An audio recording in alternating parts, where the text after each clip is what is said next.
Good morning everyone. দিনটি ছিল Sunday, যেহেতু স্যাটারডে ছিল আমাদের একাদশী অনুযায়ী পরের দিনই হয় পারণ, মানে সানডে পড়েছে পারণ। ভোর 5টা 3 থেকে 9টা 29-এর মধ্যে আমাকে পারণ কমপ্লিট করতে হবে। পারণের কথাটি মাথায় রেখেই আমি অনেকটাই ভোর ভোর ঘুম থেকে উঠে গেছিলাম। উঠে আমার যাবতীয় যেটুখানি সংসারে কাজ থাকে সবটা কমপ্লিট করে নিয়েছিলাম। শুধুমাত্র আমার বাসি বিছানাটা গোছানো হয়নি, যেহেতু সানডে ছিল, ছেলের তো স্কুল ছুটি ছিল, তাই ছেলে অনেকটা সময় ধরে ঘুমিয়েছিল।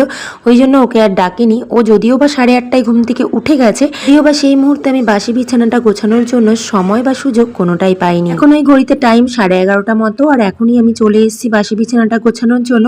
বলতে পারো এই মুহূর্তে আমার সমস্ত কাজই কমপ্লিট। সাথে বাসি বিছানা গোছানোর পর আমি ছেলেকেও স্নান করে দিয়েছি। স্নানের পরপরই ছেলেকে আবার ড্রয়িংয়েও বসিয়ে দিয়েছি, কারণ এই উইকে ছেলের স্যার বাড়িতে যে ড্রয়িংয়ের টাস্কটা দিয়েছিল সেটা আমি করাতে একদমই ভুলে গিয়েছিলাম। যেহেতু খুব একটা বেশি সময় ছিল না, তাই ছেলেকে বললাম তুমি তাড়াতাড়ি করে ড্রয়িংটা কমপ্লিট করে নাও। আজ তো দ্বাদশী, তাই বাড়িতে সবটাই নিরামিষ রান্নাবান্নাই হয়েছিল। তো চলো এখনকার মতো বাই, পরে আবার দেখা হচ্ছে।